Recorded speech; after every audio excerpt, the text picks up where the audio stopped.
Hello बच्चों, good morning.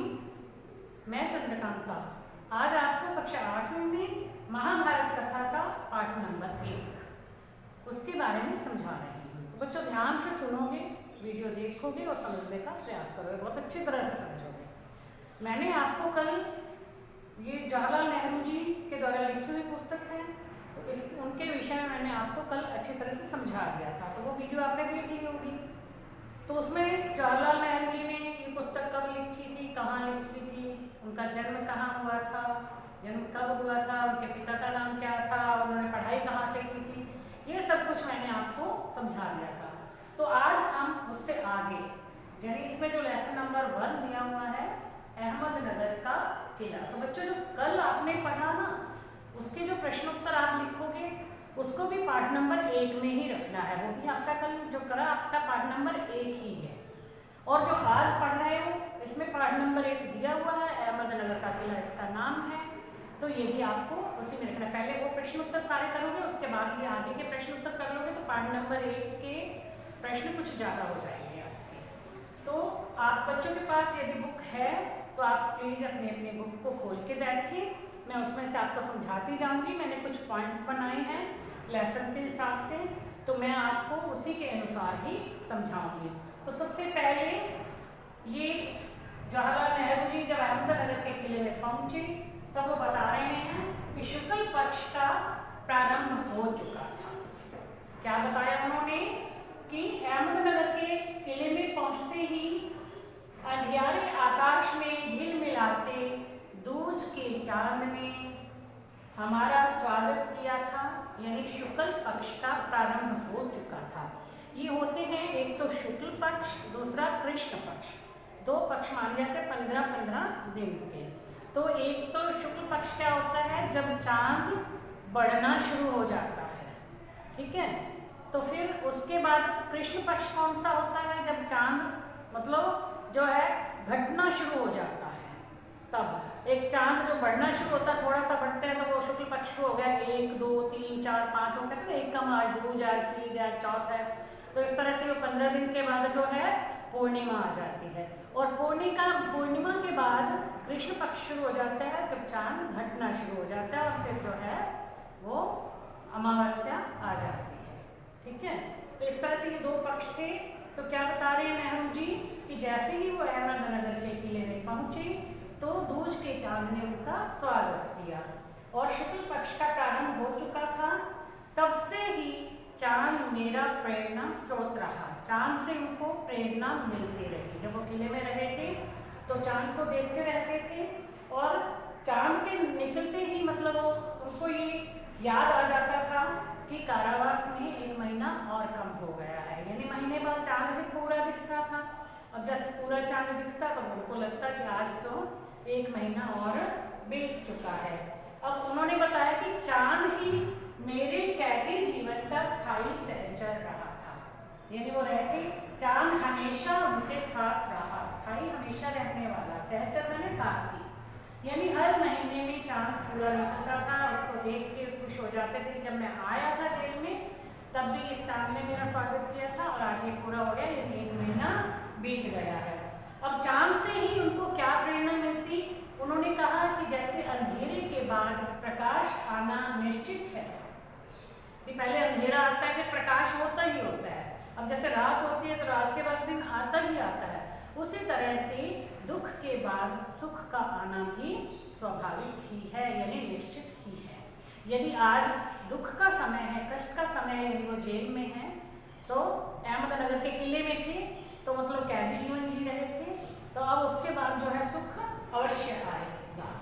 स्वतंत्रता आंदोलन के दौरान यह नेहरू जी की 9वीं जो है जेल यात्रा थी, और इस किले में उन्होंने 20 महीने से भी अधिक समय व्यतीत किया था, यानी 20 महीने से भी ज़्यादा समय तक वो वहाँ पर रहे थे।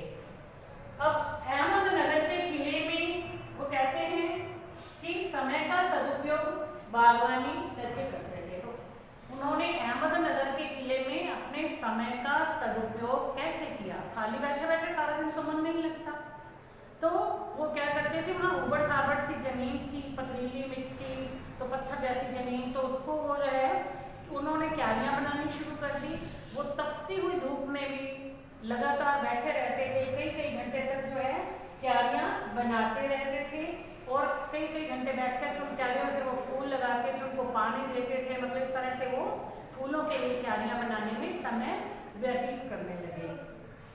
लेकिन कुछ समय ऐसा करने के बाद उन्हें ये काम करने से भी मना कर दिया गया, क्योंकि वहाँ पर जो है कैदियों को ऐसा काम करने की परमिशन नहीं थी। तब उन्होंने ये काम छोड़ दिया था, उनको मना कर दिया। उसके बाद फिर उन्होंने क्या शुरू कर दिया, उन्होंने वहाँ पर बैठ कर के लिखना शुरू कर दिया। और लिखते लिखते तब उन्होंने ये जो है ये एक पुस्तक लिखी थी, डिस्कवरी ऑफ इंडिया, यानी भारत की खोज। अब वो कहते हैं कि यहाँ पर यानी इस किले से जुड़ी एक घटना भी है जिसे कभी भुलाया नहीं जा सकता। अब वो घटना कौन सी है? एक सुंदर साहसी चांद बीबी नाम की महिला के साहस और हिम्मत की कहानी है, जिसने किले की रक्षा के लिए अपनी सेना का नेतृत्व करते हुए अकबर की शाही सेना का विरोध किया। लेकिन बड़े ही दुख की बात है कि ऐसा करते हुए आखिर में उसकी जब हत्या हुई तो उसके अपने ही एक आदमी के हाथों में हुई थी। तो ये एक घटना है, इस किले से जुड़ी हुई है, जिसे हम भुला नहीं सकते। तो क्या घटना है? एक सुंदर साहसी चांद बीबी नाम की महिला थी, जो बहुत ही साहसी और हिम्मत वाली थी और उसने किले की रक्षा के लिए अपनी सेना का नेतृत्व करते हुए अकबर की शाही सेना का विरोध किया था।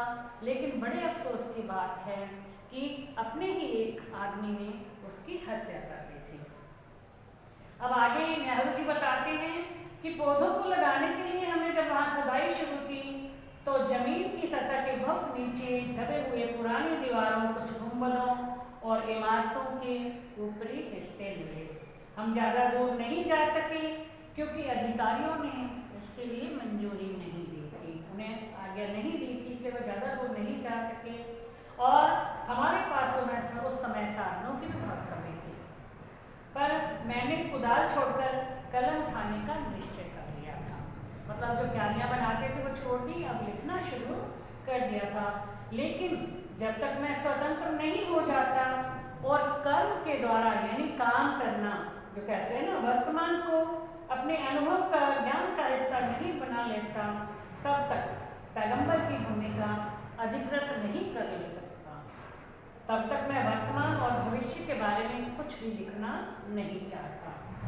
अब बचा अतीत, उसके विषय में मैं किसी इतिहासकारों व विद्वजनों की भांति विशेषतापूर्ण शैली में नहीं लिख सकता।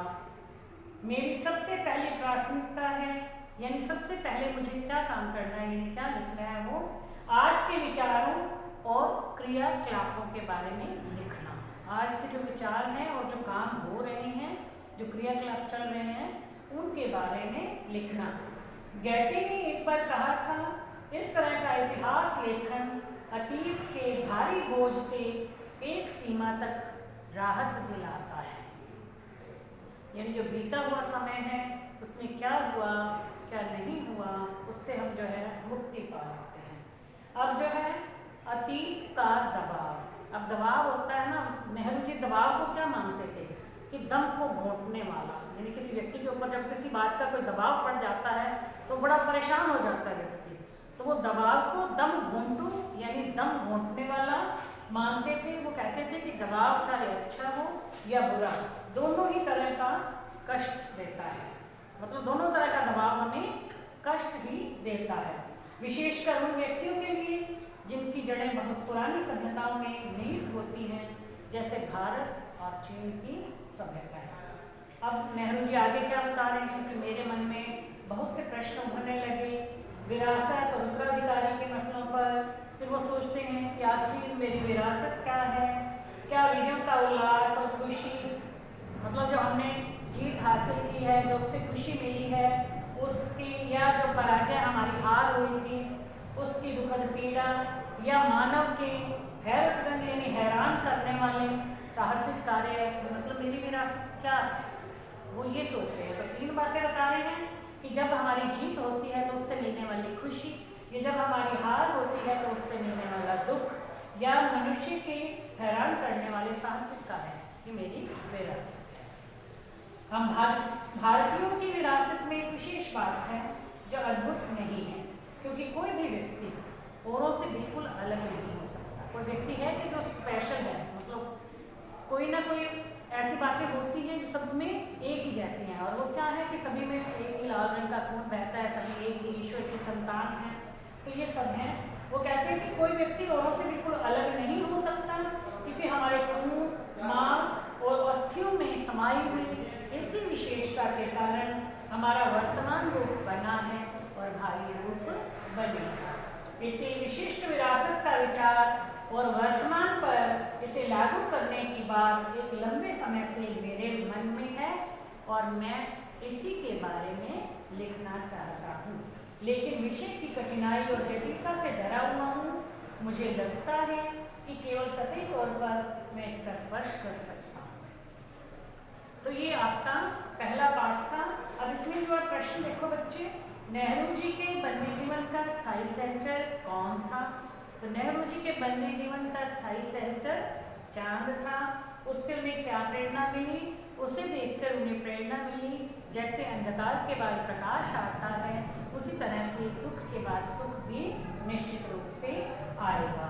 नेहरू जी अहमदनगर के किले में अपना समय कैसे व्यतीत करते थे, ये दूसरा प्रश्न है इसका।